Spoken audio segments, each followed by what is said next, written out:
Yes. Okay. Hi, everyone. Good evening and welcome to Doing Sociology. It's a very exciting day for us as we've come together to discuss our book, Sociology of Gender in India, Contemporary Issues and Perspectives. We are absolutely delighted to have with us three stellar academics and scholars, Professor Deepa Srinivas, Professor Leena Pujari, and Dr. Nirmali Goswami for this discussion. Before we begin the discussion, and I invite Pushpesh to introduce the book and talk about the project. I would want to say that today feels like a very meaningful, sort of a full circle moment for us, and I think Rituparna would agree. Because in certain ways, doing sociology is where the journey of the book sort of began. Firstly, this book is deeply inspired by the writings of Professor Maitri Chaudhary. She couldn't join us today as she was traveling, but her work, her writings on gender and sociology have sort of had a deep impact on the feminist scholarship within sociology. And of course, she has been associated with doing sociology, and she was our mentor. And then I come to Rituparna. We've been working on doing sociology for the last 6 years. So I don't need to elaborate how that sort of collaboration has turned into this book project. And Pushpesh sir, who was among the very first scholars who had very generously agreed to be interviewed with us when the platform was still in its very nascent stages. And I think this collaboration, which started years ago, has now turned into this book. So I don't want to take too much of everyone's time, and to talk more about the book, I would like to invite Pushpesh sir. Before I begin, before I hand over the platform to him, I would very quickly introduce him, although he requires no introduction. He's professor in the Department of Sociology at the University of Hyderabad, and he has written extensively on gender and sexuality issues. He's the editor of Sexuality, Abjection, and the Queer Existence in Contemporary India, which was published by Routledge in 2022. He received the M.N. Srinivas Memorial Prize for Young Sociologists of the Indian Sociological Society in Delhi for his essay Gender and Procreative Ideologies Among the Columns of Maharashtra, which was published in Contributions to Indian Sociology. And under the British Academy Fellowship, he has been visiting fellow in the Department of Anthropology, London School of Economics and Political Science since 2009. And of course, he's one of the editors of the book that we are discussing today. So over to you, sir. Yeah, thank you. Thank you, Deepali. Thank you, Rituparna. And welcome everyone to this book discussion. Am I visible? Yes, Okay. sir, you are here. Okay, fine.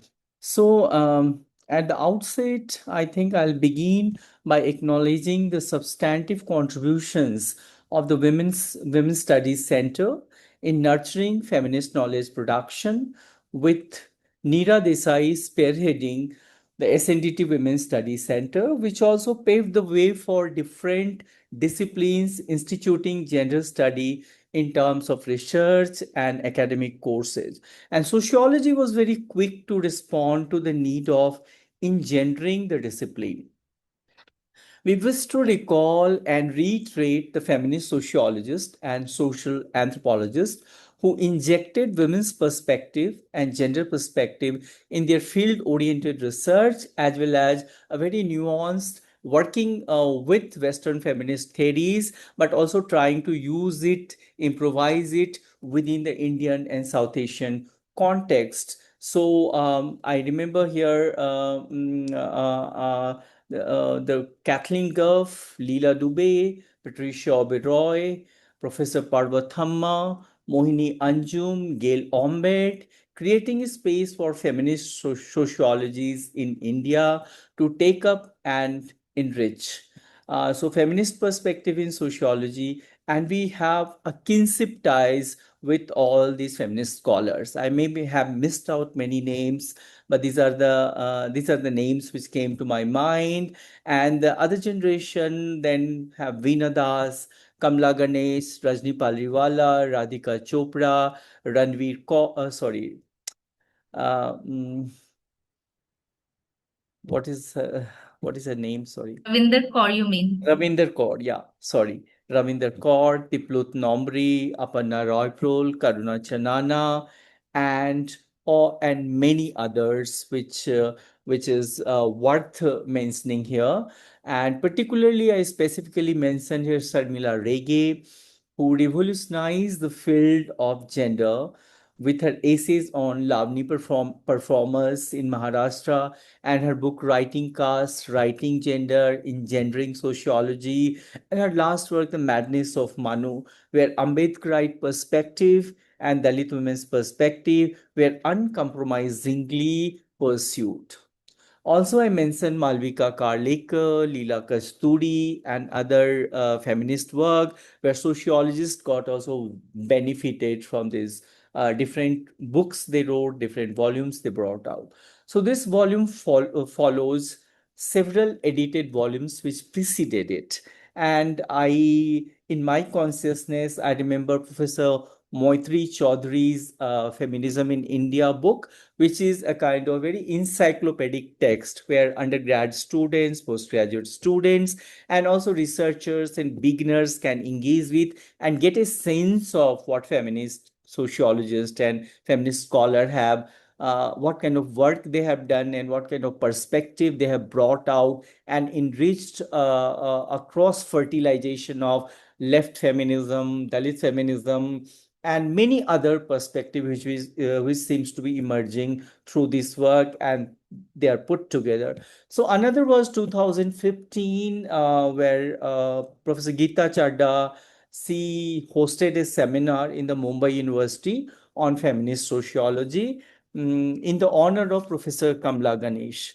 And the outcome was a volume, Reimagining Sociology of Gender in India, if I'm right. And she puts together essays from different generations of feminist scholars, which is definitely praiseworthy. After this, we found that many articles were written, many research studies were carried out, many documents were produced at the same time.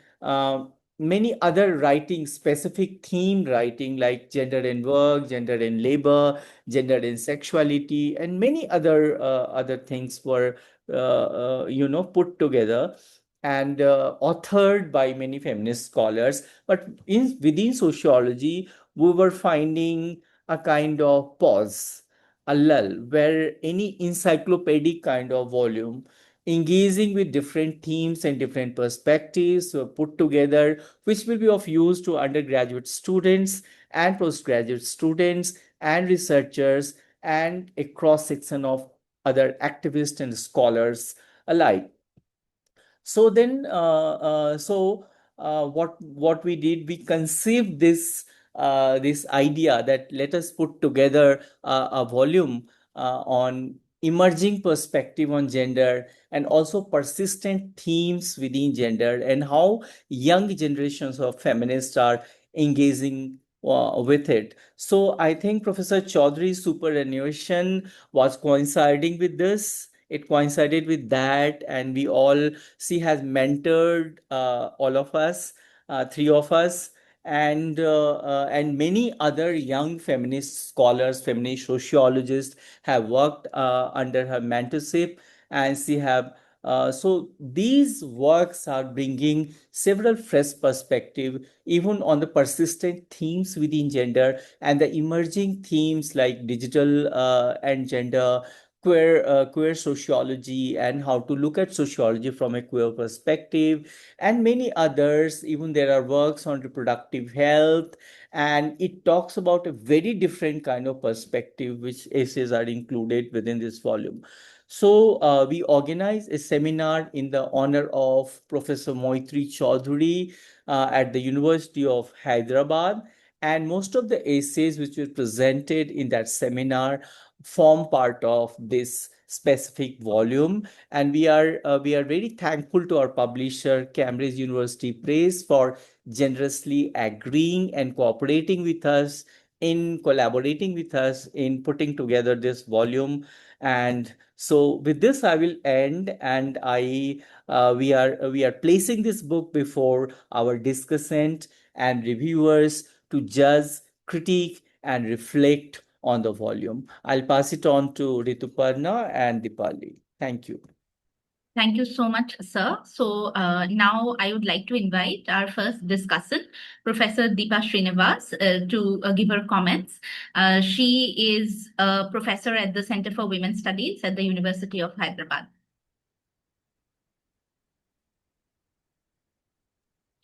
Professor Srinivas, can you hear us? Yes. Yeah. Can you hear me? Yes. Yes. So I have about 12 minutes, right? Yes. So I'll try to go fast. And I'll You can read. also take 15, that's okay. Yeah. Thank you, Deepali and Rituparna, and of course, Pushpesh, my dear friend, and doing sociology for this opportunity. And I'm really happy that I got a chance to read at least about 50 to 60% of the book, under this pretext of. So I will just read. And since I'm beginning, I'm not really introducing the book. I'm supposed to actually look at 3 sections. And so I will do that. So in this book, I look at 7 essays across 3 sections of the book: media, performance, and the everyday, datafication, digital spaces, and the economy, and sexuality and queer studies. These are the 3 sections that I look at. And I want to really follow one thread through all of these 7 essays that is visible to me. Each essay examines a promise: the stage, the goddess, the platform, the app, the smart city, the dating profile, the gender neutral sign. These are all different subjects, but there is a thread running through these. That the subject it appears that the subject can be lifted out of her social location. In every case, the author demonstrates how the body resurfaces, carrying the markers of caste and class. In this sense, the essays foreground the illusory promise and its refusal at a grounded experiential level.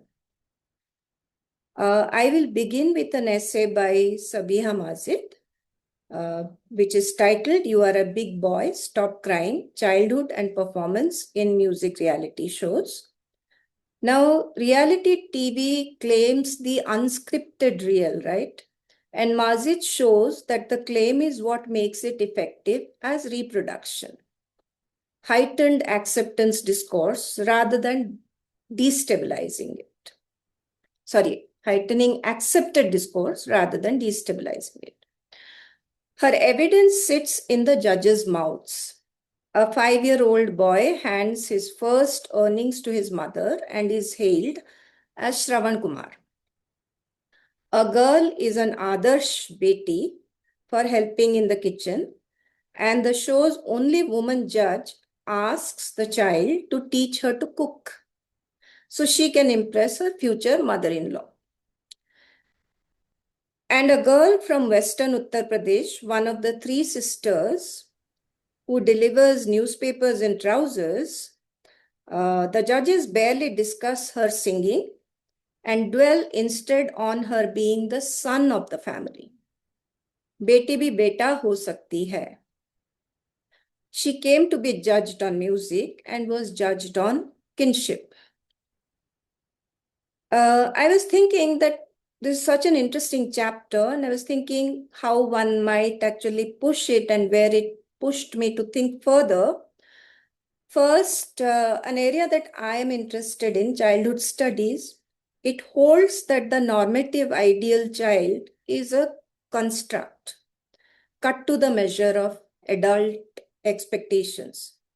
Second, the visual and political economy of the shows that the author refers to, might call for further accentuation, such as who produces, who sponsors, who judges, and the fact that these formats are licensed transnationally.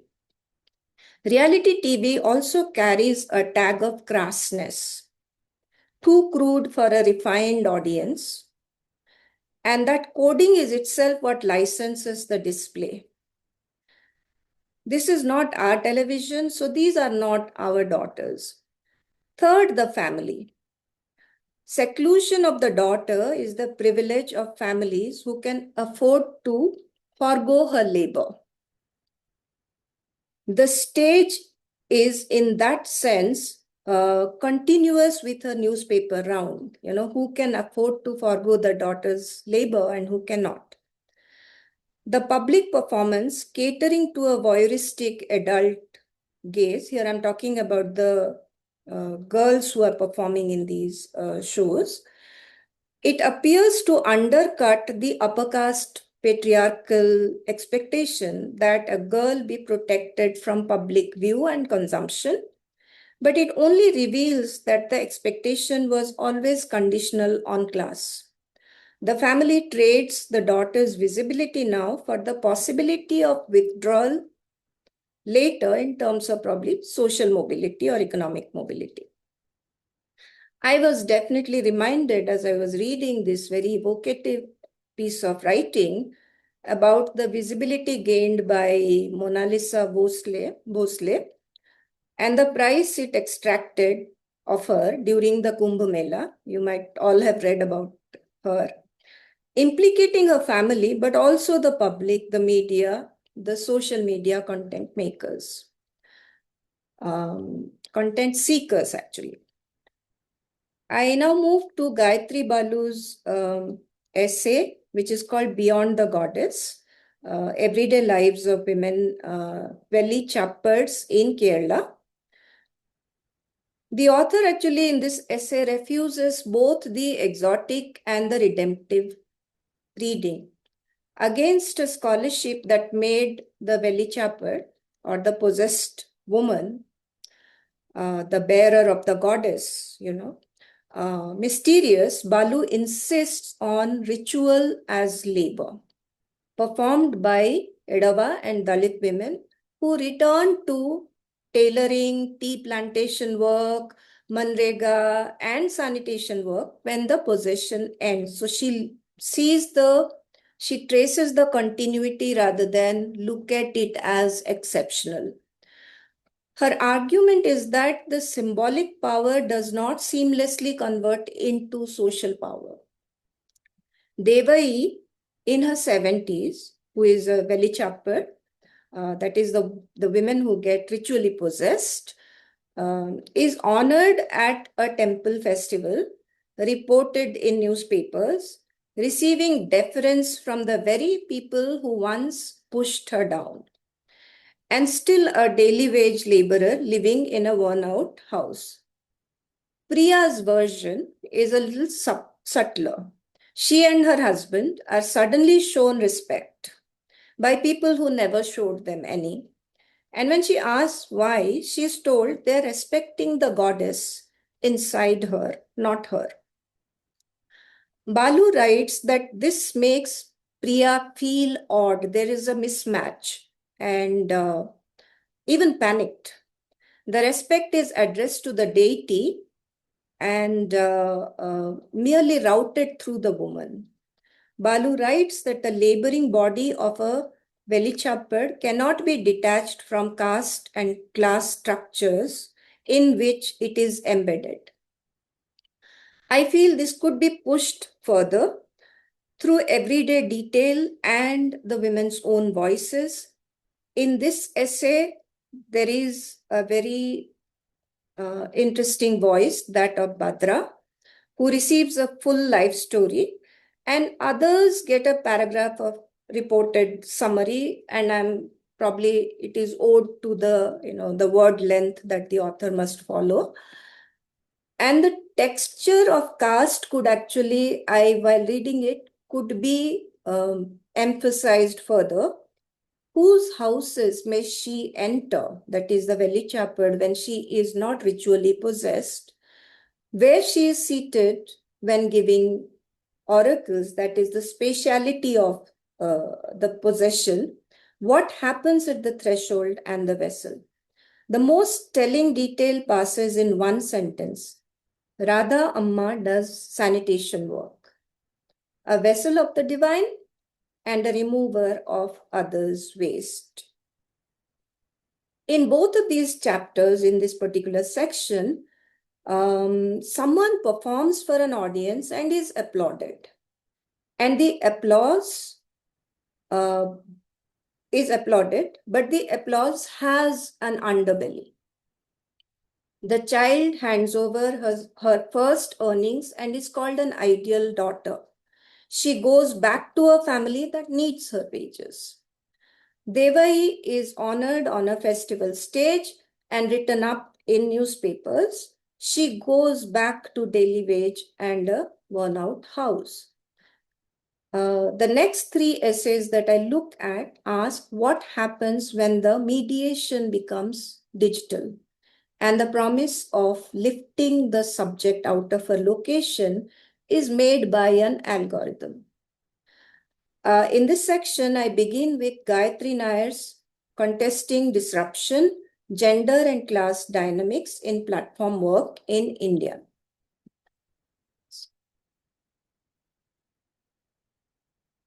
Nair takes the clean neoliberal narrative of professionalism and brings in a more grounded view. Uniforms, apps, nomenclature, delivery partner, beauty professional, all of it is disrupted by the experiences of the women themselves, who remain mired in social norms. Her sharpest evidence is a supervisor telling a beauty worker who went directly to a client that this is exactly why she is valued lowly. Girls like her are destined to pick up their bags and go house to house, and professionals get made only when they work with the platform. The direction of the protest by women platform workers during the COVID period is what strikes me. It reads as resistance to individualization and singularization that the apps attempt to make them out to be. That is singularized and individualized. And it's a move towards collectivization, a journey from virtual and immaterial back to the physical embodied subject, seeking to uncover the supposed neutrality of the rating. The 2021 strikes in Delhi NCR demanded not a better SOS button, but a human manager. Not an improved algorithm, but toilets on the ground. The refused lift, they frame it not as a bad customer, but as a labor question addressed to the platform. What I want to know more about is the collectivization itself, its triggers, its modes of leadership, and how these coalesce with or differ from the protests of predominantly male gig workers in delivery and ride hailing. Nair concedes this needs a separate study of worker organizations in her essay. Now, in the essay that in this section, when we come to the essay in urbanization, the essay titled Urbanization, Security and Social Networks, the author Pratichi Majumdar follows women negotiating the millennial city, Gurgaon, or Gurugram as it is called now, through their phones, the security the digital affords, and the hazard it brings. I would add that this security is also a process of securitization, with a fantasy of safety at its center, and it does two things. First, it permits a falling back on patriarchal norms, the adult woman still informing her parents of her movements, now with GPS precision. Location sharing dressed as autonomy is surveillance the woman has been taught to ask for. Second, it reinforces social boundaries. One respondent describes how Google gives the shortest route. And so the cab took them through gullies, through areas that are almost like villages. I'm left wondering what or who is being characterized as risk here. The author might want to stay with the othering of the working classes a bit more and question it further. When domestic workers may enter an apartment complex only on producing authentic identification, it grants middle class women a sense of safety and it enhances the criminalization of certain classes and their ghettoization. The missing interlocutor here, and the author that came to my mind was Shilpa Phadke's book, Violator, which argues that the safety discourse is itself a mechanism of women's exclusion from public space. That the demand should be for the right to risk rather than the right to safety. And that the respectable woman's safety is manufactured through suspicion of working class men. There is a longer feminist argument that I'm really not going into, but I would want to touch upon here. That is, feminist thought from Dalit, Bahujan, and African American contexts pushed the normative, that is, white, upper caste woman to confront her privilege and rebuild allyship out of that tension. The high-rise, high-tech gated community does the opposite. It reinstalls the gatekeeping and something close to almost endogamous seclusion. The boundary, the register, the verified entrant, that is the architecture of upper caste privilege. I just need 5 more minutes and I'll just wind up. Rituparna? Yeah? I'm running out of time? I can't hear. No, that's okay. You can. Yeah, I just need a little more time And coming to Paro Mishra and Shambhavi Vikram's Femtech apps, quantified reproduction and biopolitics. Quickly, I'll be faster now. Bodily integrity was foregrounded by the women's movement in India, especially through the 2000s. Mishra and Vikram raised the question again, this time datafied. Their term is digitized reproductive citizen, one who assumes responsibility for her health, well-being, and productivity without relying on the state. These apps, femtech apps, preempt the possibility of a feminist community of the consciousness-raising groups of the 70s that were genuinely empowering. The consciousness-raising groups made the private body speak, and by pooling it, turned symptom into a structure, and structure into a demand on the state. The app also invites the body to speak in far more detail, but into an interface, and nothing returns as collective knowledge. One respondent that the author cites said she no longer needed another person for advice. Independence from a shaming family is real, and the same feature severs the root to the community. And in a way, it endorses existing gender norms. Parenting apps load contraception, pregnancy, and childcare onto the woman. The authors note that femtech scholarship skews towards weird demographies, weird in the sense Western, educated, industrialized, rich, democratic. I wish they teased this out a little further and brought out the class and caste dynamics. Their sample is 92% urban and 82% graduates, and there is no caste data here. If the digital chapters show us women managing risk through interfaces, the last two in the last section, which is called, I'm sorry, I forget the, sexuality and queer studies, the last section. The last two essays in the last section ask what the interface cannot reach, the meeting and the door. So Pranu Deshraju's extremely interesting essay, OK Cupid, Configurations of Digital Dating in Contemporary Urban India. Deshraju reads the dating app as a Foucauldian heterotopia, a counter site whose apparent openness mystifies its exclusivity. What I found interesting is a description of it as a space where a network of spaces and technologies collude to create a curated version of the self, and where love and dating are gamified. Risk is managed in a chain inside the app, images are blurred, and users can block or report. At its boundary, Bumble verifies photos. Then the work is pushed onto the user. Check his social media, run reverse image search, and then outside the platform altogether to RAIN, Sneha, and National Commission for Women. But risk isn't eliminated. It is displaced into offline meeting and then managed by where the meeting happens, the pub, the cinema hall, the cab, which tells us that the separation of the safe online from the risky offline is not a property of the technology. I really want to hear Pranu at some point pressing the exclusion and exclusivity factors harder. The essay shows it mainly as a paywall, 5 profiles a day, a 24-hour clock on a match. In that sense, plastic time. But what of the moment one matches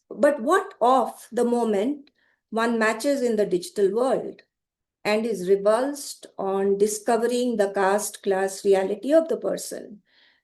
And then the curated self actually falls apart. The framing is promising and rich. I would think that certain experiential accounts would actually substantiate it further.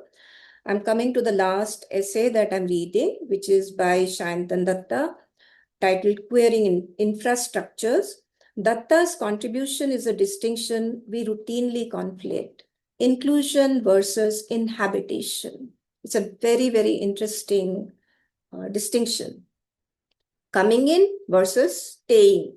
The distinction is what allows them to read administrative inaction as active violence rather than lethargy. The hand wash bottle, which the author draws our attention, is an argument in miniature. A washroom is converted to all gender, urinals covered, new signage pasted over old in 4 languages, and on the sink sits a bottle with female still faintly legible. Datta's realization is that the misfit in the room is not them, but the bottle. Then their students correct them. People do not read signage at all because the architecture repeats washrooms in the same position on every floor, so bodies navigate by memory. Their trans friend reads the signage every time, in familiar spaces too. Not having to read is a privilege. 2 additions. First, a queer feminist allyship might be built on the washroom as shared ground, necessary infrastructure, and a space fraught with risk. Note the 2 cisgender women in Datta's account whose laughter breaks into a gasp when they discover them in the all genders washroom. Their fear comes from the same history that made women's washroom a feminist demand. So allyship cannot be assumed from shared vulnerability. It has to be built from the reflex that reads one group's safety as the other's threat. Solidarity Shushu, as Sayantan names this lightly, degendering as a change in ordinary bodily habit, not a change of the plaque or the signage. Second point that I want to make here is caste. The all-round, all-gender washroom is cleaned by someone. I recall ethnographic work on malls where sanitation workers stationed at fancy washrooms are not permitted to use them. That is the same question of inhabitation versus access, one floor down. Datta's own definition of infrastructure includes canteens and dining halls, so their frame holds this. And I think it is something caste would further deepen this argument. I'm coming to the close of my presentation here. Datta's, Shantan's mapping of the washroom and infrastructure lets me close on three thresholds that run through these chapters and these sections. Nair's beauty workers refused the client's toilet. Majumdar's domestic worker producing identification at the gate of the gated community. And the all-gender washroom with its uncounted cleaner. At each one, the same question: who is let in, who is verified at the door, and who cleans it afterwards? The digital changes the mechanism at every threshold. It has not moved a single one of them. I'll end there, and this has been a very interesting experience reading these essays. Thank you. Thank you, Professor Srinivas. That was very comprehensive, truly appreciated. And many of our contributors are also here. Maybe they can, come in later. So I would now like to invite Professor Pujari to speak as the second speaker. And again, very quickly introducing her, she is a regular feature of Doing Sociology, and she is a professor of sociology at HSNC University, Mumbai. So welcome, and yeah, the floor is yours. Thank you. Am I audible? Okay. So do let me know if I waver a bit, because there seems to be a network issue, and I hope we can sail through this quickly and properly. So thank you so much, Doing Sociology, for having me here. And many congratulations to the editors and the contributors, some of whom have joined. I'm for a very timely and meaningful intervention, in this entire landscape of feminist sociological knowledge. In fact, when Pushpesh was introducing the whole thing, I just remembered that, Sharmila, a volume of this kind takes you back to the pioneers and their scholarly works. And of course, he mentioned about Sharmila Rege, 2003 Professor Maitri Chaudhary. And he also spoke about Geeta Chadda's book, which was in 2018. And indeed, there seemed to be a gap from 2018 to now. So probably, if I could, I don't know, but are we moving closer to the missing feminist revolution? And hopefully, yes, because this was the kind of question that Sharmila had posed initially way back, and where she was trying to talk about the conversation between sociology and feminism. What does it actually mean? Is it just about adding women? Is it just talking about absences and adding women, or is it about reconceptualization? That is something that I see in this particular volume of yours. So, and it was wonderful reading this. I'm of course focusing on the first two sections.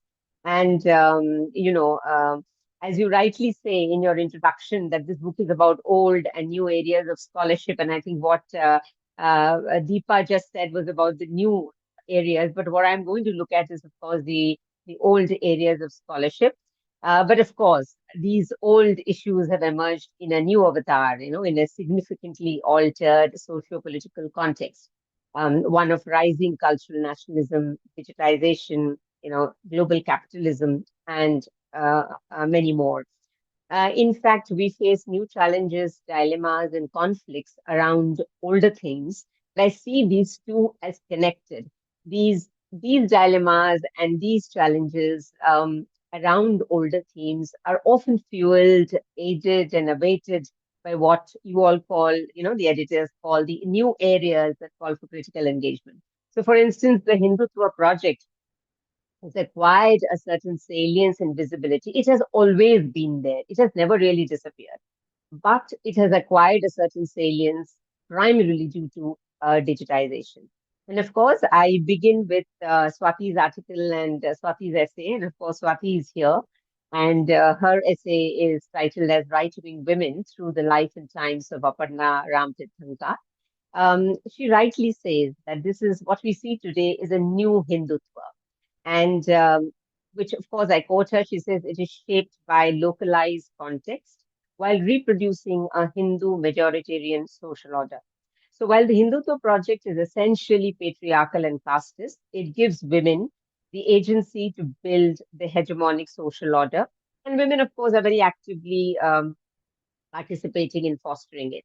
So what are they essentially doing here? And Swati says that what women do is essentially generate consent for the Hindutva ideology. And how? This has been narrated very beautifully through the story of Aparna, a lawyer from Solapur, who is so distressed by the increasing incidences of divorce that she decides to quit her job and embark on a mission to preserve the family, as she says, the relations and responsibilities of a mother. So, through a series of YouTube videos and invited lectures at colleges and schools, she glorifies motherhood, talks about altruistic and self sacrificing mothers, and their primary responsibility of being a mother, first and foremost, to keep a close check on their daughters, and lest they have companions. And, what if they happen to be from the minority community? What if they happen to be men from the minority community? Um, she asks both men and women to wear their cultural symbols and opposes feminists for speaking the language of identity and autonomy. She believes that a woman must speak the language of the family and not her own identity. And of course, this resonates with people. And she has, and until a while ago, at least she had a large fan following. She totally reaffirms a Hindu, cisgender, heteronormative, patriarchal values within families.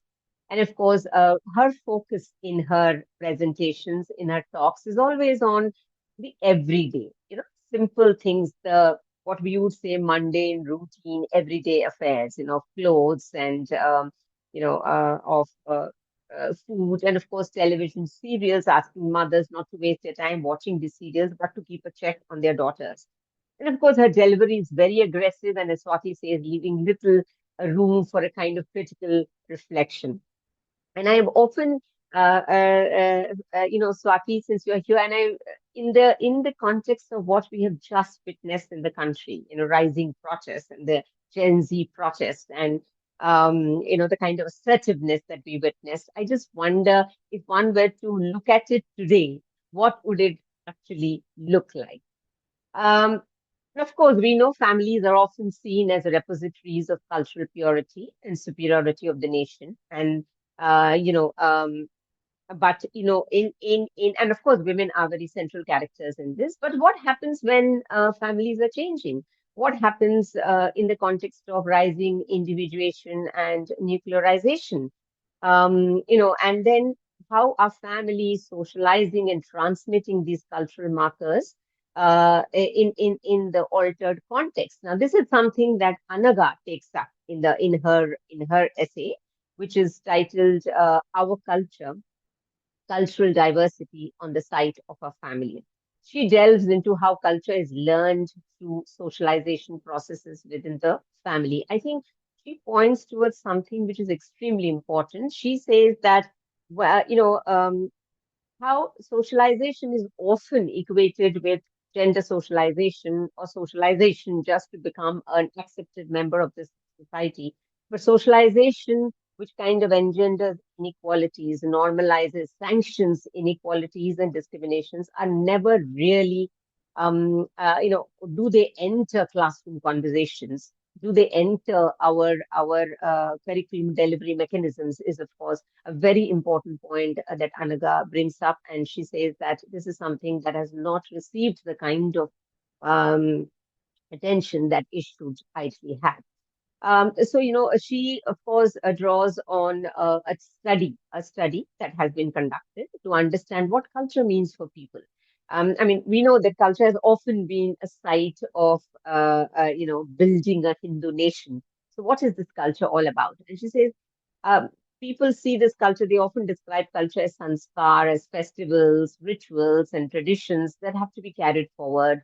It's about living harmoniously with one another, and of course with elders in the research study often bemoaning the fact that the younger generation today does not have time for celebrating cultural traditions.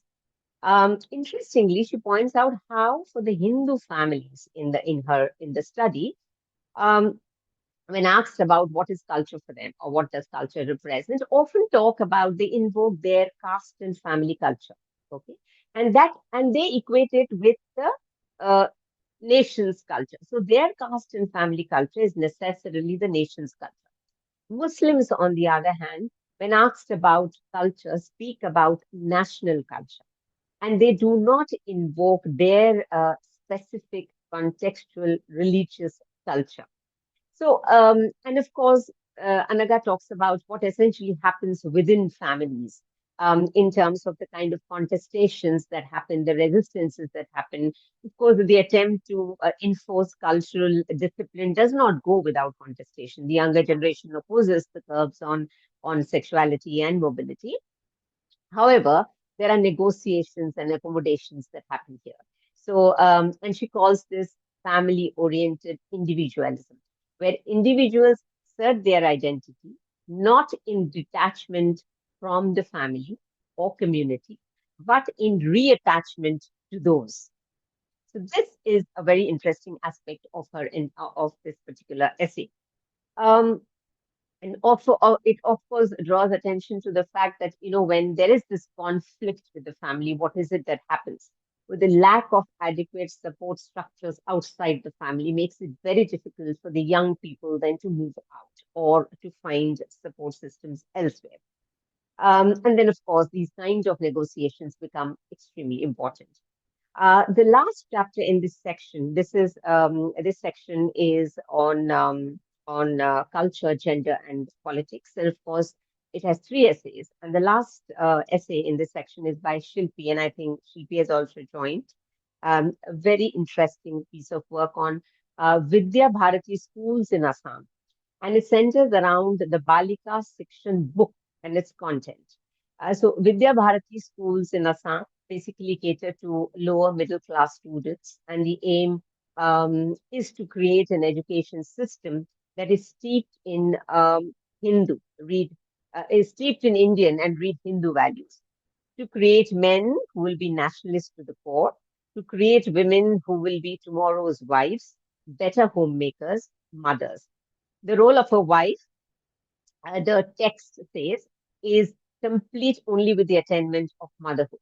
A Bharatiya mother is endowed with the qualities of what she calls a tridev, which is creation, nurturing, and home. Building a nation is, of course, a masculine project, says Silpi. Women are, of course, important players in supporting this particular project. And I think, Shilpi, I was just wondering, it would be very interesting to understand how is all this received by children, because I think she's talking about children who are in the eighth and ninth standard, and probably you can respond to this later about if at all within this study an attempt was made to understand how are these learnings being received by children, and of course their parents, and what do they think about it. Um, so the first three chapters in this unit, in many ways, are about the making of a Hindu nation and how women and women's bodies become the site of this cultural and hegemonic project. How does one construct the ideal Indian women, read a Hindu woman, whose primary identification comes from her role as a homemaker and mother? She is, of course, educated and empowered. However, she does not transgress boundaries. She does not disrupt or shift any paradigm, but performs within the cultural framework.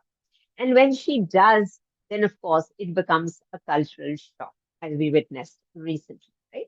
So, taken together, these chapters illuminate how women, families, education, and women's bodies become important sites for constructing and sustaining the imagined Hindu nation.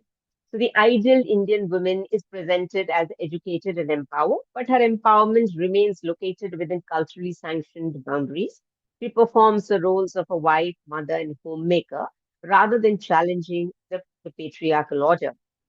What is particularly significant is that this project does not operate only through coercion. It also works through consent, socialization, cultural pride, aspiration, and everyday practices. And of course, these chapters have also revealed spaces of negotiation and contestation, suggesting that individuals do not simply absorb hegemonic values, but interpret, accommodate, and sometimes challenge them. And when one is reading about all of this, one often goes back to the kind of debates that happened during the colonial encounter.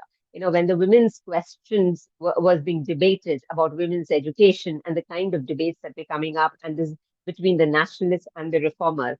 And one wonders that from then to now, how have these debates actually evolved? So that is something that one can probably look at. The next three chapters collectively offer a feminist reconceptualization of women's agency beyond the simple binary of resistance and conformity. Alina Sebastian's study of matrilineal Koya Muslim households in Malabar examines the household as an evolving social and economic unit shaped by changing socio-cultural conditions, legal reforms, and Gulf migration.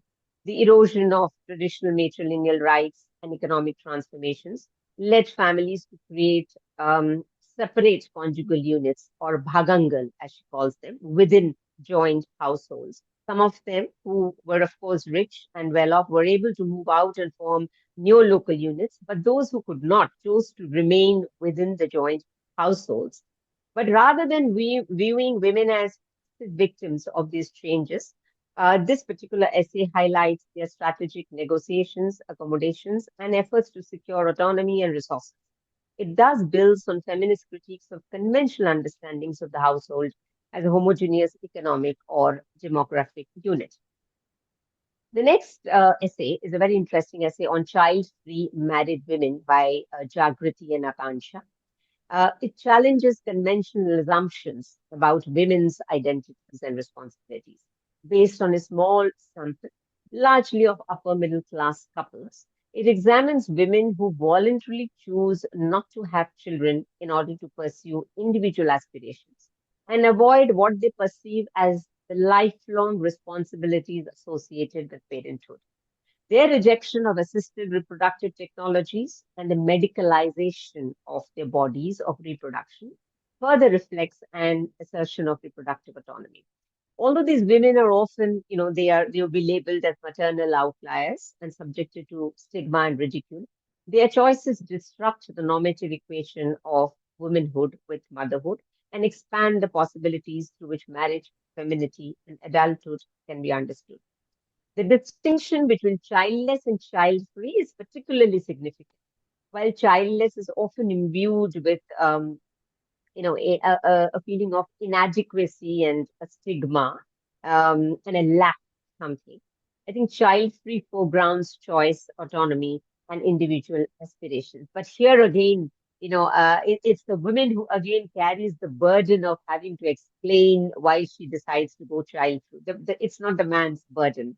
It invariably is about maybe she is very career oriented, or maybe there is an issue with her which she doesn't want to have a child. The next essay, and of course, for lack of time, I would now rush through this.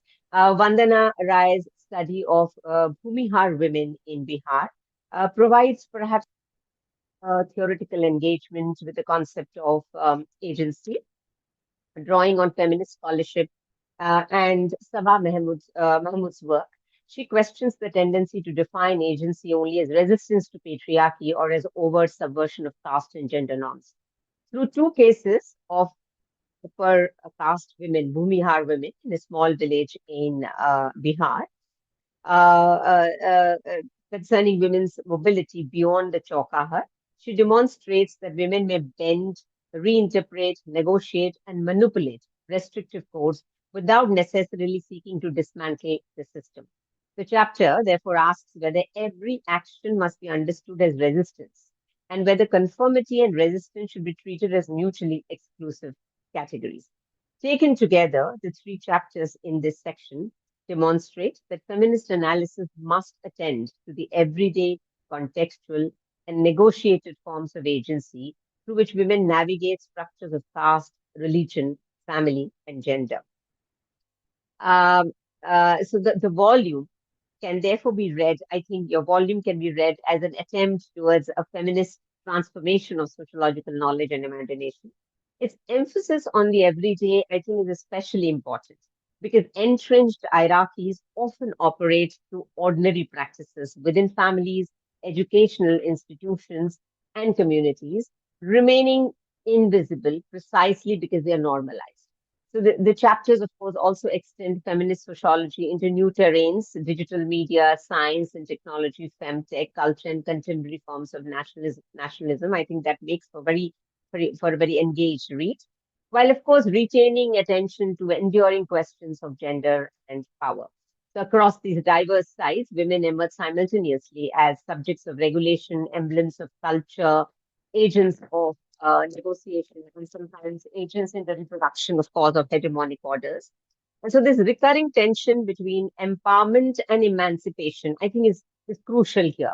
It may be easier to celebrate women's empowerment. This language of empowerment is something that, one is very comfortable with. And what produces a lot of discomfort is, of course, the idea of emancipation, because then it is about emancipation from probably housewife and mother roles. And of course, the cultural expectations attached to them. Ultimately, the volume, of course, makes a compelling case for a feminist sociological imagination. That's what I began with, grounded in everyday practices, attentive to multiple marginalities, and committed to questioning the boundaries between culture, citizenship. Actually, it comes in a big way, it's family and rights. And in fact, the real challenge here is what is very important is these conversations, the conversations that have happened in numerous essays in the book, must find their way into the classrooms. And that is what one needs to strive at, how to ensure that they get embedded in our institutional and classroom practices. Thank you so much. Thank you so much, Professor Pujari. Now I'll invite our final speaker for today, Dr. Nirmali Goswami, who teaches sociology at Tezpur University. Very happy to have you, and over to you. Yeah, thank you, team of Doing Sociology, for inviting me for this book discussion session. And congratulations to all the editors who have compiled this, very timely kind of a reader into sociology of gender. And I must say that it actually gave me an opportunity to go through many of the chapters which I really wanted to engage with, but we have very limited time. I guess my time is only for 12 minutes, so I'll be talking about only a few sections. But before that, as others have already said, that this volume is very significant in the sense that it carries on, rather than, it carries on with the legacy of the feminist contributions to knowledge that Indian sociology has made, and is continuing the conversation along with the new concerns that are emerging through the discussion of, on digital media, platform work, femtech, reproductive self-tracking, datafication, and how these concerns, that emerging concerns, are not something, which are not reshaping our existing knowledge about the issues related to family, kinship, labor, inequality, embodiment, surveillance, selfhood, culture, and intimacy in new forms. So basically, this is, I feel, is one of the very important things, that we are continuing the conversations and dialogues that have emerged in the past few decades of, having a very, using gender as an analytical category in the subject of sociology. So when we look at the feminist interventions in the academic world, and how the conversations around issues of gender have pushed us to question some of the fundamental, to raise some of the fundamental questions regarding knowledge, and what counts as knowledge and what counts as evidence. And how it leads to, interrogating the binaries that we sometimes take for granted in mainstream sociology, the binaries between production, the moment of production, the moment of reproduction, the binaries between the public and the private, between structure and agency, and how these distinctions are actually, so unstable in the lived experience of the people's lives. And that is what is being brought out so well in, if one thing that is very common across the chapters that we read in this volume, is that these stable categories through which we would examine our everyday life has been put into question. And the way I want to look at it is, one, I will be talking about the chapters in a very, will not be possible to get into the details, the fascinating details of each and every chapter, but I'll be talking about some of the highlights and what are they talking about, and then open up a few questions. If the authors are available, maybe they could ponder on those questions. So I've looked at the section on approaches and research methods, and on a section on marginality and migration. So I'll be talking first about the methods section, because that gives us a kind of a common thread through which we can look at other chapters as well.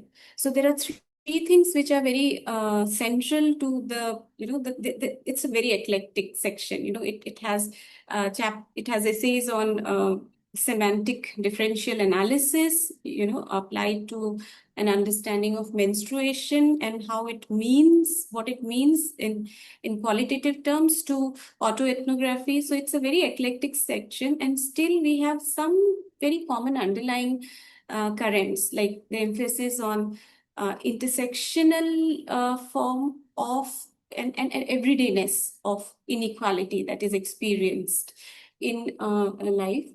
Then there is another current that I find is the treatment of agency as negotiated rather than absolute, and choices as socially situated, which can simultaneously reproduce existing inequalities and hierarchy, where knowledge is situated rather than detached. And the location and experience of the knower becomes part of what makes knowledge possible. So these are the three lines through which I have actually looked at these very diverse set of chapters. I'll very quickly go through them.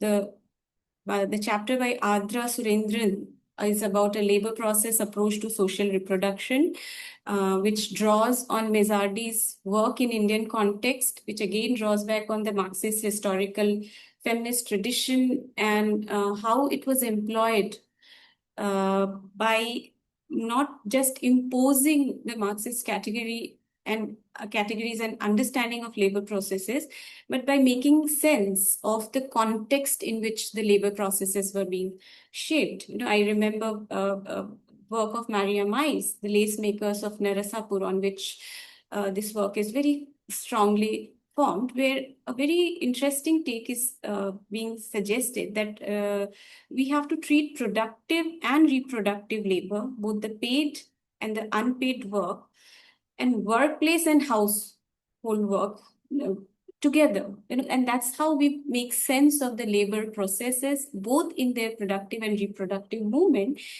That is because when we are talking about actually existing capitalism in Southern context, given the nature of the informal sector that actually informs the different categories and forms of labor processes that inform women's lives in India, it is important to look at reproduction and production processes in tandem with each other rather than treating them completely separately. So this is a very important methodological contribution which is made, but which is not coming necessarily from a very Western oriented, rather looking at capitalist relations as it works in Indian context, and the classic study of how the workers in Bengaluru and in NCR region, how do they negotiate their labor processes, and their negotiation gets gendered and actually leads to a completely different wages in these two different spaces at the same time, because of the fact that it's the women who enter into the production process. So these context specific details make this very strong case of using labor processes as central to the idea of production as well as reproduction, and not treating them as separate, is very specific to Indian context. This is followed by Shireen Sabu's study which is making a case for quantitative methods, which is titled as such. Again, this is a very interesting study because it starts by where the researcher actually wants to do a qualitative study, but is struck by the problem of if we are interested in intersectional analysis of trying to make sense of how one's religious identity as a Christian, Syrian Christian in Kerala, all these different dimensions of identities are intersecting with each other. How do I actually quantify, and how do I make a kind of a broader understanding of what menstruation means for different categories of women, following different ethnicity, different religious background. So for that very problem, the researcher has to switch to use a kind of a semantic differential scale where she uses analysis of variance using these 3-4 different identity parameters to generate questions that can again be interrogated much more in a qualitative form. What do they actually mean in everyday context is the point that is being made by in this particular essay, Sherin Sabu's, which I find is very interesting, but is completely then, if you read these essays in dialogue with the next set of essays, then we come up with a very interesting observation that here categories and their understanding is requiring one researcher to actually go for semantic differential analysis, while understanding of categories is being called into very question in essays by Rituparna, who is talking about discourses of respectful maternal care, how even the most privileged women from upper middle classes with all kinds of cultural capital related to healthcare practices are not able to negotiate the terms of bodily autonomy when the healthcare is completely privatized and is done through profit motive. Now, this very understanding is carried forward in much more in a poignant manner by Anindita Majumdar's work, which is titled as Fictions and Fantasies in the Understanding of Kinship in Contemporary India. Again, here, the category of kinship is being interrogated.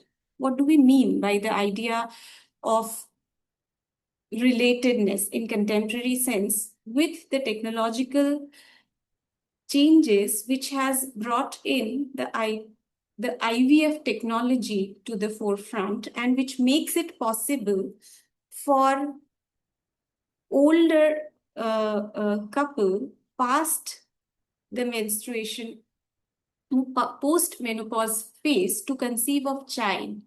And not just to conceive of a child, but also to make up for the loss of the deceased children, quite often the male. So this is a very moving piece, which is based on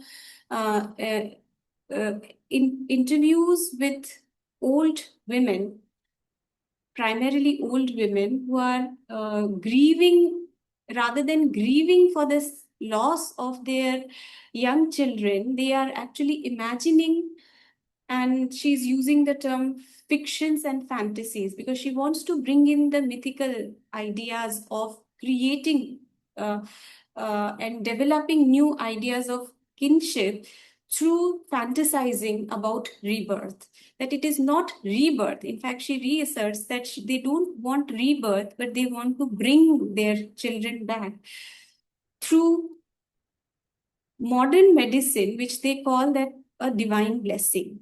So this chapter itself is a very poignant kind of a understanding and a very empathic take on how do we make sense of these subjectivities where kinship ideas are being completely imagined in a new form. The biological understanding of relationship is being imagined in a new form through technological means, but being reinterpreted in divine terms. And it also opens up for question many of the ethical issues related to research, which are very interestingly then put forth in one of the concluding essay of this section, which has been written by Anurekha, about doing autoethnography towards the self as the epistemologically significant category, where autoethnography has always challenged the conventional subject, object, and self binaries, where the researcher is positioned simultaneously as an observer as well as a participant in the construction of the social world. And this essay, here it is demonstrated how personal experiences can illuminate, the personal experiences of a sociologist illuminates the way caste, gender, and institutional context shape one's sociological understanding, and how this understanding is not static. It changes over the period of time, and it is only through reflective exercise of looking back at one's engagement with these issues as student of sociology, and much later in life as a sociologist, teacher, and as a feminist sociologist doing sociology in the classroom, that one unravels these issues at a much more deeper level, and which is as much revealing about oneself. And it is only in the revealing of the self that one gets to know more about the social that is constructed around, whether through curricular relations or through pedagogy. So this also makes a very crucial point about the pedagogy, arguing that teaching gender and caste requires teachers to critically examine their own locations, assumptions, and privileges. So it is fundamentally an epistemological contribution that is made towards the end of the section, where it is asked that feminist sociology has to turn the analytical gaze upon sociologists themselves, about how they come to know, teach, and represent society. And at the end of this section, therefore, the kind of questions that I am left with when I read through all these very different contributions with very different points, that because much of the social science knowledge or knowledge production is based on the practices of looking down. We have we have accumulated knowledge only from those at the margins. How do we examine issues of class privilege? How do we examine issues of class privilege along with the issues of vulnerabilities, whether we are talking about a privatized healthcare institution, when we are approaching a privatized healthcare as from a position of the privilege of class, how do we talk about vulnerabilities coming from position of privileges of class, but not losing sight of the vulnerabilities of the others, those who are at the margins? How does it, which can, so in a scenario where the experience with healthcare can produce alienating effect within one's own body, what does it mean to be doing reflexive sociology in these cases? And similarly, in case of the Majumdar's essay, it's a very poignant account, but one has to also interrogate the very concepts that we are working with, and how do we address the issues of ethics, power, and vulnerability in a study like this, which is dealing with the issue of death. At the same time, these deaths are, boys' deaths, and the desires are for the, for a next son. The desire for the next reincarnation is, and the most touching aspect of it is that the most couples who wanted these kind of, who wanted the experience of bringing back their son, also had their daughters alive, and they use their daughter's testimony to actually make for this path, which again brings up these issues of ethics, power, and vulnerability to the forefront. So I leave with these questions, this particular section. If I come to the section on marginality and migration, again, very, and I must commend the editors, because it covers more. It brings studies from the Northeast India as well as from the Eastern India, and brings up issues of migration and marginality together.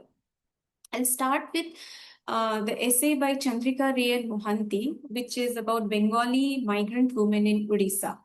and how they build up their identities in a hybrid manner, drawing upon the long tradition of cultural sociology in the Western context, but using it again in a very context-specific manner in Odisha, where generations of the erstwhile East Bengal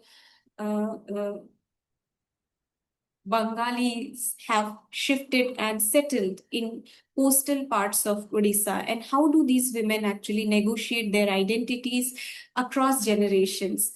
Where they very interestingly show that the Bengali identity among migrant women in Odisha is contextual, relational, and continually negotiated rather than fixed, whether it is food practices, whether it is language practices.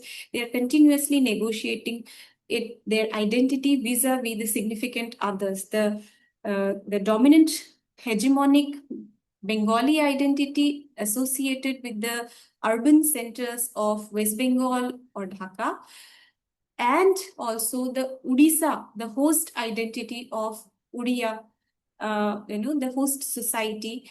It is with reference to these two important reference categories that the hybrid identity of being a Bengali woman is being continually negotiated, where migration is creating a space through which women are negotiating the cultural belongingness along with the social realities of contemporary Odisha.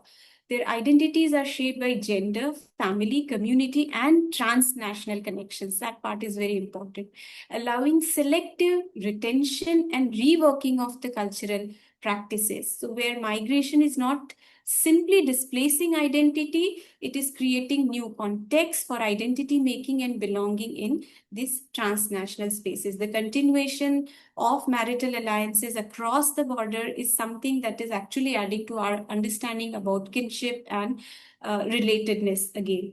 When I come to the next idea of migration in the essay of Sampurna Das, it focuses on expression of identity from Mia men. Now, Mia is a marginalized identity in context of Assam, socially and politically. It uses the concept of hybrid masculinity. The social position of the Mia Muslim men in contemporary Assam and use of masculinity, hybrid identity, drawing on Pasco's conceptualization, again, which is an extension of Connell's understanding of the new imaginations of masculinity, especially drawing on the idea of strategic borrowing. Sampurna Das is trying to show how the choice and constraints that are related to matters of clothing, here the lower garment of the men's, in the specific context of the chars in Assam, here clothing becomes a means of negotiating respectability and social recognition. So where trousers represented a kind of middle-class, professional, respectable identity, lungi-wearing Mia men come to represent a kind of a marginalized status, and how this marginality is actually negotiated through this hybrid masculinity, where case studies of three Mia men are presented with differential relationship with this attire lungi. And in different moments of time, they are accepting with modifications the lungi. There is the case of a pradhan who has to attend in different spaces, in official spaces, in panchayat office, in bazaar, in school, and different spaces, how this particular attire and the choices related to its acceptance and modification helps us to understand the complex ways through which the Mia Muslim men are negotiating their own power dynamics in the context of Assam. Here, hybrid masculinity helps us to understand how incorporation of styles are associated with dominant as well as the aspirational identity that one seeks to attain. So when one Mia Muslim completely leaves lungi in favor of trouser, is actually aspiring for a certain status, but there is another Mia Muslim man who is holding on to lungi as an attire in a modified form, investing in a better fabric and in a different kind of a print and pattern. There are different kinds of negotiations involved at each of these accounts. So this is very interesting, and I think is a very less explored kind of an study in Indian context, except of course in Tamil Nadu, where I have seen similar kind of work with relation to style and dressing attire in relationship to masculine identity. If I look at Gargi Gayan's work on everyday lives of school in an urban government school, here again the theme of aspiration is taken up. Where after these what happens, education is one arena. In family, you are negotiating your choices.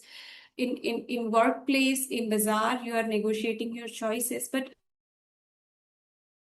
usually it is the school which becomes a kind of a crux where most of the desires and the aspirations and the dreams about a future, a better future, is always hoped to be achieved.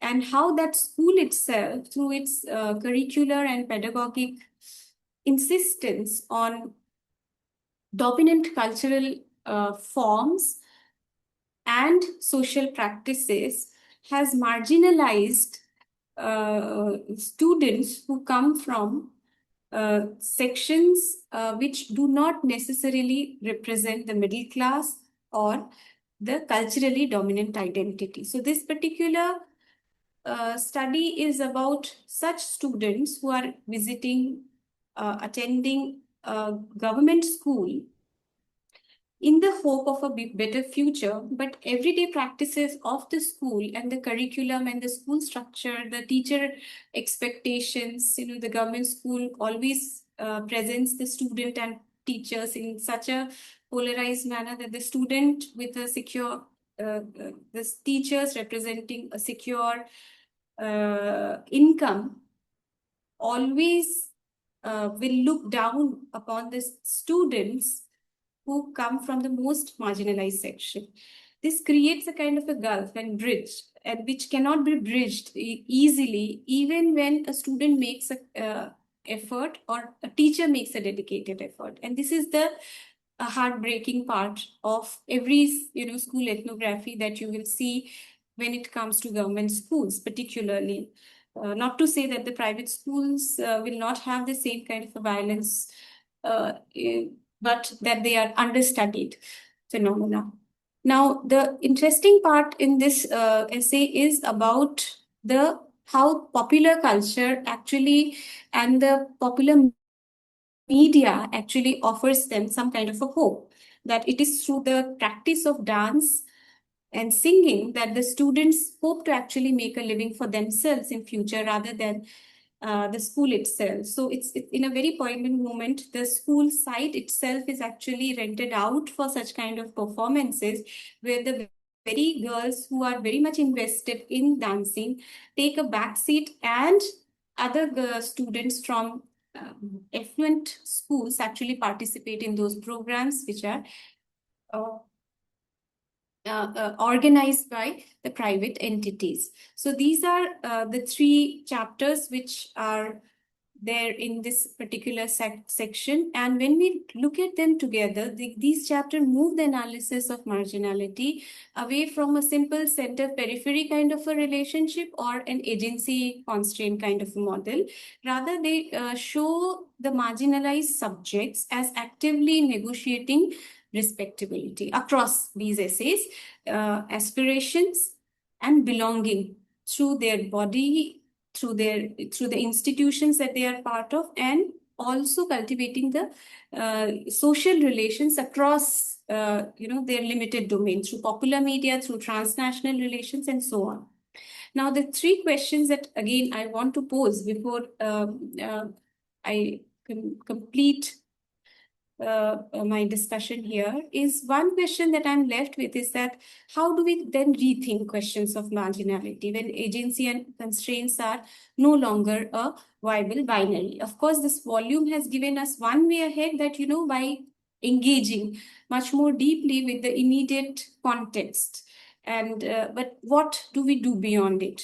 To these two particular essays, I would have been very interesting in knowing, uh, the essays about Bengali Muslim identity and one Bengali Hindu identity. How do class and generational differences intersect with gender, caste, and community identities? Would generational shifts give some perspective to make sense of hybridity in these cases and its negotiation? When in making or not making lungi as one's attire, does it change along across generation, or in speaking or not speaking Bangla in a particular way? These are some of the questions that if we engage with, perhaps it would be easier for us to deal with these questions of marginality as well as to rethink questions of agency and choice which is always situated rather than constrained. Thank you. With that, I stop here because I've already taken a lot of time. Thank you so much. Thank you. Thank you, Dr. Nirmali. I think, first of all, let me thank all three discussants for very comprehensively taking time to read the chapters. And just a very quick comment before I open it up first to our contributors, and then if there is a if there is a question from the audience. I think Pushpesh sir explained a lot about the coming together of the book. I just wanted to add how, because we also very consciously reached out to younger scholars, included their contributions. At least for all of us, it was an act of feminist solidarity and also politics of citation and bringing in more younger people, because discourses only are built when we have more representations from every generation. So the book says it covers 5 decades of feminist scholarship, and we don't want to discount the work that has been done in the past, but also give people who are new in their careers that scope that they publish more. The purpose of the book was also to bring in different dimensions of gender, because that kind of a book hasn't been there for some time. And yes, we do expect that it will be read like a reference book or a textbook by people working on gender. And, we have tried to make it as diverse as possible, while also acknowledging that maybe more diversity could have even more been possible. I would like to also give a huge shout out to our commissioning editor, Anvesha Rana, who is very busy but has taken time out to join the discussion. And without her support, this would have not been possible. She's an excellent editor and, of course, very supportive of feminist scholarship. So thank you, Anvesha. If you would like to also add something to the discussion, please feel free. So I'm now opening up our contributors. Many of them are here. If you want to, respond or add anything, please feel free to put your microphone on and, jump into the discussion.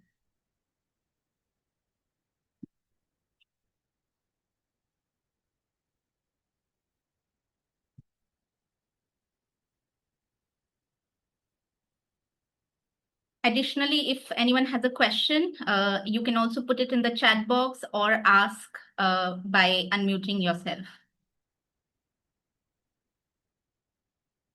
Hi, I am Mashfa Muriam from Bangladesh. Okay, I have a question. Can you hear me, please? Yes, we can hear you. Okay, I have a question. It is how we develop women's agency at a workplace. Because it is my curiosity. I am working on the informal sector, where I see that women's power of agency is very much lower. How we can develop it? Thank you. Thank you, Master. Yeah.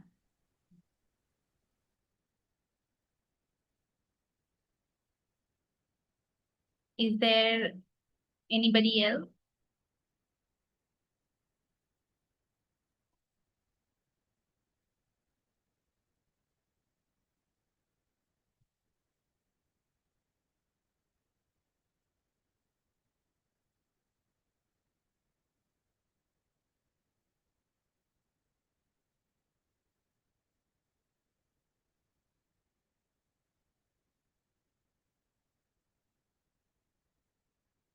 If there are no questions or if our contributors are not responding, maybe we could wrap up. Hi. Hi, Shilpi. Hi. Hi. Thank you so much for the book discussion and to the editors and to the discussants.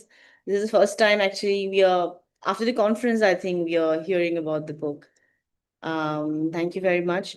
Just to respond to Leena's question, are you there, Leena?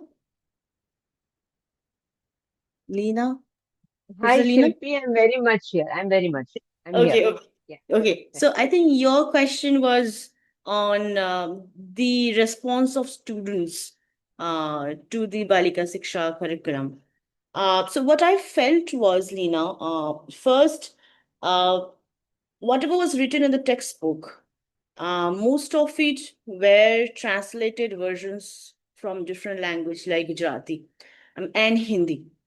So the socio-cultural context in which the students were learning was a bit different.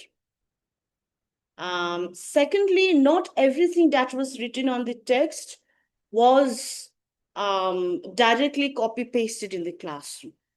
So, because this is taken as a lighter subject, so there will be other ways in which, it is done, in the classroom. For example, in that particular class of Balika Siksha, like 1 or 2 days a week, whenever there's a class of Balika Siksha, there is equally a class of physical education going on only for boys.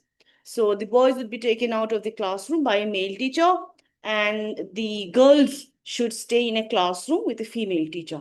And in that classroom, they are supposed to do all kinds of things that we say, like what we traditionally, I don't know, I mean, it would be right to say something like domestic science. You learn how to cook, you learn how to embroidery, how many different kinds of dishes you can, if you can, because pulao, biryani, paratha is something that traditionally we have not grown up with, eating, but then they'll be very proudly showcasing this is what we are doing this. And they will also ask me as a researcher that like sister, how many dishes can you cook, which again puts me to a pause, because I don't know how to respond to that.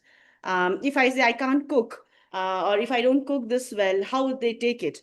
So those are also questions that you're asking. I was also grappling with it at that point of time. But exactly, I don't know, how to respond to that. In the sense, many a times I felt that the teachers themselves, they also try to negate it in their own ways. For example, Assamese society, if we know, the Hindu Assamese society is quite strict with Manchurian taboos. But there was a teacher also who went to the classroom and said that, because now you're all working women, we cannot adhere to those kind of rules and regulations. However, at the same time, the teacher would also give a very different comment, quite contrary to that, you how to be good girls. I'm also thinking of that, of the question you have actually asked, because I think it needs a longer research. I need to spend more time on that particular subject of what they have done, because this part was part of my pilot study. That is before COVID. My PhD fieldwork was mostly during the COVID period, when they had actually skipped the lighter subjects. So I could only observe it for around roughly 6 months, not more than that, where even every day the classes would not be held. So, but I think that's a question that that one can explore more. Thank you. Thank you so much, Shilpi. Yeah, that makes sense. You do talk about this in the book. It's a very interesting piece of work, but a simple thing like, for example, would girls ever ask that why can't we go and play? Why are we asked to stay back? That would be that I found that part pretty much interesting, and I'm just wondering if they had anything to say. They have, That's yeah, why. they have, for girls also they have a physical education part, but that's different. But on this, during this particular class, Balika Siksha, the boys are not allowed to stay inside. So then I say, why are the boys taken out? They say that Balak Siksha is part of the physical education, and Balika Siksha will stay inside. So yeah, thank you. Very interesting. Yeah, thank you. Would anybody else like to respond? or add something? Sorry, just one. Hi, good evening. Yes, Swati. Sorry, I have a very bad throat, but what Leena pointed out, I guess through my essay, I was also trying to look at how social and the cultural fabric has completely changed. So it is not only about her being aggressive and being popular and also getting trolled also on her YouTube lectures, etc. But how there is a subtle consent to what she's saying is something which I feel is part of new Hindutva, which one can say from Basu and Sarkar's work, that it is Hindutva's gender which we have to negotiate and analyze further. That's all. Yeah, thank you. Hi, good evening. Am I audible? Yes, Pratichi, you are. Yeah, good evening. Thank you to everybody, the editors and all the discussants, particularly Professor Srinivas for her detailed comments. Just to sort of take the discussion slightly further, yes, this idea of the othering between the middle class and the domestic workers, particularly the working class women, that was something that widely the project was looking at. In this chapter, of course, I focus more on the digital side of things, but this is part of a wider project, which was the gender violence project, where we were looking at urban transformations and gender violence in India and South Africa. And one of the things that kept coming up again and again was this difference between the middle class women and the working class women, and how they viewed security and safety in slightly different manners. So, particularly in my study of Gurgaon, one thing that kept coming up again was this idea of the old Gurgaon and the new Gurgaon, where the new was primarily the urban middle class, corporate working class, corporate class women, and with the older Gurgaon centered mostly around the rural, the traditional, and how each viewed the other as the source of insecurity and risk that came into the city. So that was something that the project was widely looking at. So thank you so much to Professor Srinivas for her comments. And yes, this was something that kept coming in again and again through the research.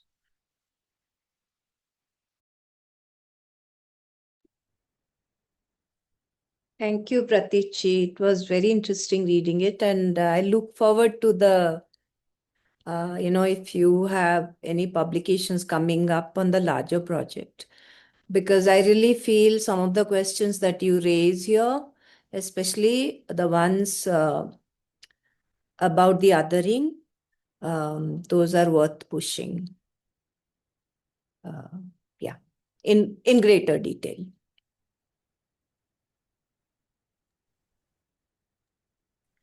Thank you. Anybody else who would like to respond?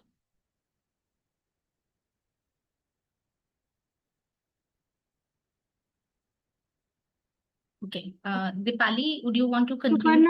Just Yeah, Anurekha, yes. Yeah, I have no questions or anything. Just to say thank you and special thanks to the editors for making me part of the project, and also to Nirmali for reading the chapter. I think as reviewers and discussant, the effort and labor that you take to read those papers after, which is not your own, it's really appreciable. Thank you so much. Yeah. And I'm sorry I could not mention this, but Anurekha has coordinated the seminar with me, and she has put a lot of effort in seeing to it that this event is successfully organized. And she's also one of the contributors with a beautiful essay in this volume.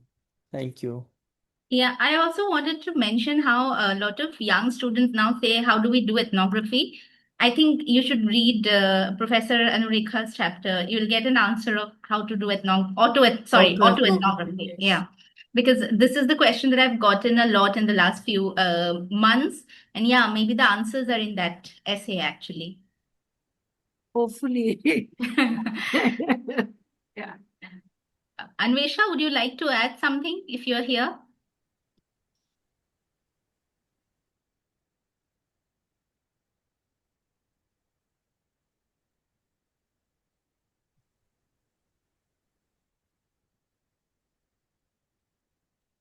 She doesn't seem to be No, I think she's not able to. okay. Shall we conclude? Yes. Yeah. Deepali, you want to go ahead? I well, basically, I mean, I'll take this opportunity to thank everyone who joined for this book discussion, to our discussants to get today, for those very, insightful comments and feedback, and taking all the effort to read all the chapters across sections. I think, the contributors who are here, they would agree with me that, those comments would help develop, their future work. And it's been great, as editors, to listen to all the comments. Thank you for taking time out to do that. To everybody who joined us today, and the book is out there now for everybody to read, so I would like genuinely request everybody to take it up, read it. And again, this project has been possible through the support of many people.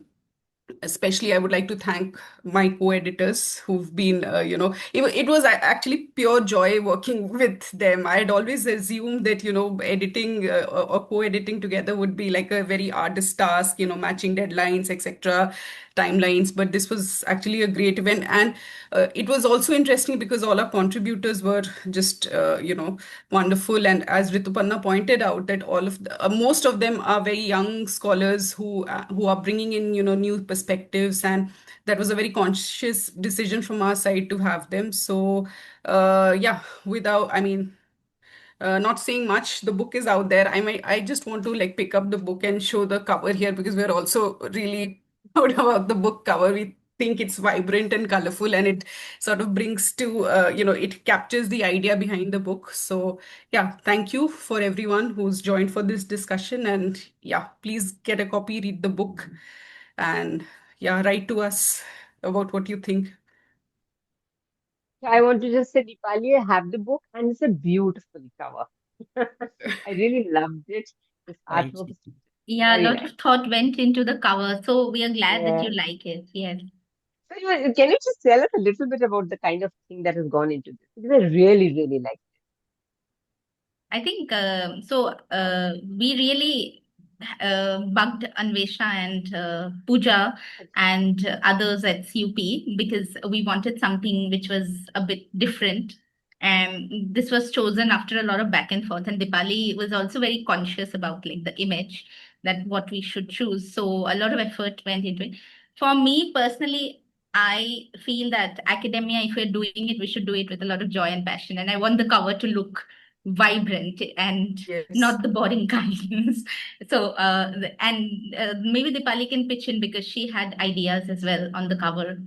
I mean, I have nothing to add because yeah, we went through a lot of images and covers, and yeah, we bugged the team at CUP saying that okay, this doesn't work, this doesn't, and then this was something that we discovered, and I think it spoke to all of us, and we were like, okay, this should be it." And yeah, it looks great. So Yeah, I just want yeah. to add that my co-editors, Rituparna and Deepali, all credit goes to them for the cover and many other things, inviting young generation of scholars and all of that. Right. So I also enjoyed working with them. Yeah, thank you. Thank you, sir. You would be probably, I mean, yeah, one of the best people to collaborate with. Genuinely speaking, it never felt like you're such a senior professor and there was a gap in, knowledge production, because that wouldn't happen in anything. So open to like all our ideas and whatever we said. So genuinely thank you for that. Yes. So Okay, the discussion will be up on YouTube, so you can listen to it later as well. And thank you everyone for joining.